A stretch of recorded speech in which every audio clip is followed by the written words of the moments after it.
Salah satu hal paling seru yang terjadi dalam game Pokemon adalah ketika anggota tim kita mulai berevolusi. Lebih seru lagi ketika pemain tidak tahu Pokemon mereka akan berubah menjadi apa. Hal ini bisa terjadi karena dua alasan. Pertama, Pokemon tersebut merupakan bagian dari generasi baru dan mungkin pemain belum pernah memainkan game tersebut. Kedua, Pokemon tersebut mengalami evolusi berpisah yang membuat kita tidak terlalu yakin bentuk seperti apa yang akan terjadi. Evolusi bercabang adalah evolusi Pokemon yang dapat mengubah makhluk sebelumnya menjadi salah satu dari beberapa bentuk yang berbeda. Jenis evolusi ini dapat terjadi jika pemain memenuhi serangkaian kriteria tertentu atau mereka dapat memilih dengan menggunakan item tertentu. Bagaimanapun juga, beberapa evolusi bercabang ini bisa dibilang cukup hebat. Dan berikut beberapa dari mereka, jadi kalau begitu mari langsung saja kita masuk ke daftarnya. Let's go! Tyrock. Baby Pokemon adalah bagian yang diperkenalkan di generasi kedua. Sebagian besar Pokemon baru di sini merupakan tambahan kecil dari evolusi sebelumnya yang tidak terlalu berguna dalam pertempuran. Tyrock adalah tipe fighting yang cocok dengan kategori tersebut, tetapi ia memiliki satu gimmick yang menarik. Alih-alih berevolusi menjadi satu Pokemon, Tyrock dapat berevolusi menjadi 3 Pokemon, tergantung bentuk yang disukai pemain. Pemain dapat memilih Pokemon penendang yaitu Hitmonlee dengan kecepatan dan juga attack yang tinggi, Pokemon peninju yaitu Hitmonchan yang mendapatkan akses ke semua pukulan elemen gitu, atau bahkan Pokemon gasing yaitu Hitmontop yang merupakan keseimbangan dari dua pilihan tadi. Nincada. Shedinja adalah Pokemon unik yang perlu diketahui oleh pemain berpengalaman cara menggunakannya dengan benar. Pokemon tipe Ghost Bug ini hanya memiliki 1 HP, tetapi hanya bisa terkena serangan Pokemon yang menjadi kelemahannya. Ya, akibatnya pemain akan mendapatkan tank yang kebal atau malah sesuatu yang akan hancur dalam sekali serang. Tergantung pengetahuan pelatihnya juga ya. Di sisi lain, Ninjas adalah Pokemon tipe Bug yang hebat dan juga cepat, dengan ability Speed Boost-nya yang menjadikannya pilihan yang layak untuk dimainkan sepanjang sisa game berlangsung.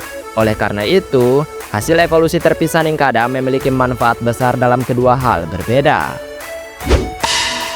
Poliwhirl. Ketika garis keturunan Poliwag memulai debutnya di generasi pertama, garis keturunan kecebong ini tampak seperti evolusi 3 tahap tipe air biasa aja sebenarnya. Namun, keadaan berubah ketika generasi kedua menambahkan Pokemon baru yaitu Politoed ke dalam evolusi mereka.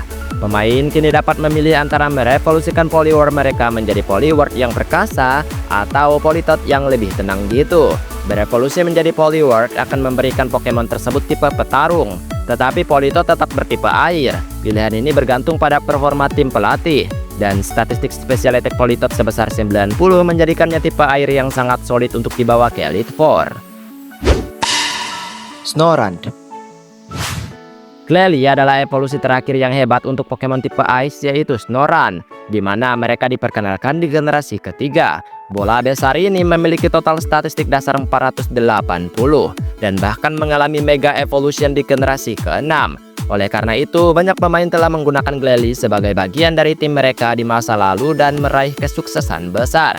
Namun, evolusi Snorunt tidak berhenti di situ saja. Di generasi keempat, Snorunt mengalami evolusi terpisah. Dengan demikian, pemain dapat menggunakan Dawnstone untuk mengevolusikan Snorunt betina mereka menjadi Pokemon bernama Froslass, yang juga kini memiliki akses Mega Evolution. Charcadet. Butuh waktu lama bagi para pengembang untuk memasukkan evolusi terpisah ke dalam dua versi berbeda gitu. Semua itu berubah ketika Pokemon Scarlet and Violet dirilis sebagai bagian dari generasi ke-9. Charcadet adalah Pokemon tipe api yang dapat ditemukan di kedua game tersebut. Namun, hanya pemain dengan Pokemon Scarlet yang dapat merevolusikannya menjadi Armarouge dengan item Suspicious Armor. Dan hanya pemain dengan Pokemon Violet yang dapat mengembangkannya menjadi Cerulege dengan item Malicious Armor. Keduanya merupakan Pokemon yang sangat hebat, tetapi tipe-tipe ini kadang dapat membuat pemain lebih menyukai satu game daripada yang lain. Applin. Secara kombinasi tipe, mungkin keturunan Pokemon ini nggak yang bagus-bagus banget. Tapi tentu saja mendapatkan evolusi yang bahkan sekarang terus bercabang adalah hal terbaik dari Pokemon ini. Masing-masing meningkatkan statistik dan memberikan kekuatan baru bagi tim manapun yang memerlukan naga dan juga tumbuhan. Applin dapat mengubah dirinya menjadi Appletun. Kemudian ia juga dapat berevolusi menjadi Flapple. Di generasi lain ia bahkan dapat berevolusi menjadi Dipplin. Dan Dipplin ini bahkan dapat berevolusi menjadi High Travel. Jadi ya banyak pilihan lah. Gumi. Di generasi ke-6, Gumi adalah Pokemon lucu yang mendapatkan kategori Pseudo Legendary. Bentuknya seperti siput cair berwarna keunguan yang terus berkembang ke tahap lebih kuat. Ya karena ia adalah Pseudo Legendary, jelas prosesnya cukup panjang untuk menjadi tahap akhir. Tapi itu juga akan sangat memuaskan kok. Namun jika Goodra evolusi terakhir dari Gumi yang masih kurang memuaskan di generasi ke-6, generasi ke-8 tepatnya di Hisui Region diperkenalkan bentuk varian regionalnya yang bisa didapatkan dari Gumi, hanya saja di wilayah berbeda gitu. Namun kini bukan saja bertipe naga, ia juga bertipe steel atau logam. Kombinasi tipe Pokemon yang cukup defensif. Rockruff. Menurut banyak penggemar, Rockruff adalah Pokemon tipe batu paling imut yang pernah ada. Pokemon ini berasal dari Alola Region dengan habitat kepulauan yang cukup indah lah pokoknya. Keberadaan Rockruff di generasi ini memberikan keunikan dan warna baru yang cukup kuat saat berevolusi. Sebenarnya, ia dapat berevolusi menjadi Lycanroc saja saat mencapai level 25. Namun masing-masing dari Lycanroc ini nantinya didapatkan dalam kondisi waktu berbeda.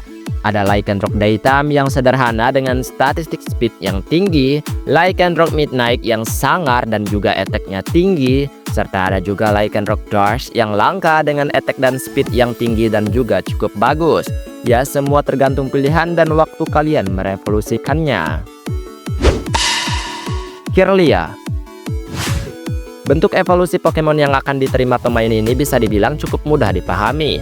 Pokemon ini akan berevolusi menjadi Gardevoir bertipe Psychic Fairy di level 30. Dan Kirlia jantan akan berevolusi menjadi Gallet dengan kombinasi tipe Psychic Fighting saat terkena Downstone. Kedua Pokemon ini sangat kuat dan telah diberikan Mega Evolution di generasi ke-6. Ditambah lagi, variasi tipe dan kemudahan dalam merevolusikan mereka ini sudah cukup untuk menjadikan Pokemon ini salah satu pilihan terbaik untuk tim manapun. Eevee. Dalam banyak hal, Eevee adalah Pokemon yang memulai gagasan evolusi terpisah di generasi pertama. Tipe normal yang imut ini merupakan tahap awal dengan potensi untuk menjadi apapun yang dibutuhkan pemain selama bermain di game Pokemon manapun. Eevee unik karena dapat berevolusi menjadi 8 bentuk berbeda yang semuanya memiliki tipe baru. Beberapa Pokemon ini mudah berevolusi dengan batu evolution gitu, sementara yang lain membutuhkan usaha lebih dengan meningkatkan persahabatan gitulah pokoknya. Apapun yang terjadi, memiliki salah satu dari evolusi ini dalam tim bukanlah hal yang buruk, dan para penggemar selalu berharap lebih banyak evolusi terpisah seperti ini. Dan itulah beberapa Pokemon dengan evolusi bercabang paling kuat. Sebenarnya masih ada lagi ya, tapi kamu dapat menambahkan andalanmu di kolom komentar. Baiklah, sampai di sini video hari ini. Maaf jika ada kesalahan kata atau mungkin ada kalimat yang kurang tepat. Mohon bantu koreksi ya teman-teman. Dan kita ketemu lagi di next video. Aku pamit dulu. Dadah.